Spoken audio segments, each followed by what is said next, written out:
வணக்கம். Welcome to Kokila's little world. இன்றைக்கி September 6. இன்றைக்கி நம்ம எதை பற்றி பேச போகிறோன்னா, நம்மளுடைய உண்மையான துணை யார் அப்படிங்கிறத பற்றி பேச போகிறோம். நிறைய பேர் பார்த்திங்கன்னா, எந்த ஒரு சின்ன சின்ன விஷயத்தை ஸ்டார்ட் பண்ணுறதுக்குமே ஒரு நல்ல பார்ட்னர்ஷிப் இருந்தால் ஸ்டார்ட் பண்ணால் நல்லாயிருக்கும், நமக்கு ஒரு செட் இருந்தால் இன்னொருத்தர் கூட இருந்தால் நல்லாயிருக்கும் அப்படின்னு சொல்லி நினைப்பாங்க.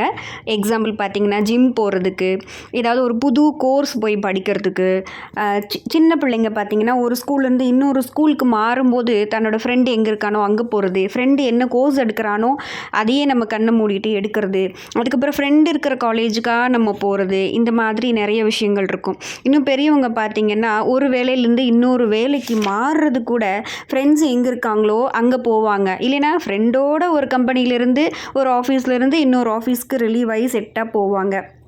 இந்த மாதிரி நமக்கு இருக்கவே கூடாது. ஏன்னா கடைசி வரைக்கும் இந்த உலகத்தில் நம்ம கூட யாருமே வரப்போகிறது கிடையாது.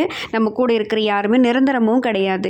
அவங்களோட நமக்கு சில சமயத்தில் கருத்து வேறுபாடு வரலாம். அதுக்காக ஃப்ரெண்ட்ஷிப்பே வேணான்னு நான் சொல்ல வரல. ஃப்ரெண்ட்ஷிப் வேறு. ஆனால் ஒருத்தர் இருந்தால் தான் நான் எந்த காரியத்தையுமே செய்வேன் அப்படின்னு நினைக்கிறது தான் கூடாதுன்னு நான் சொல்கிறேன்.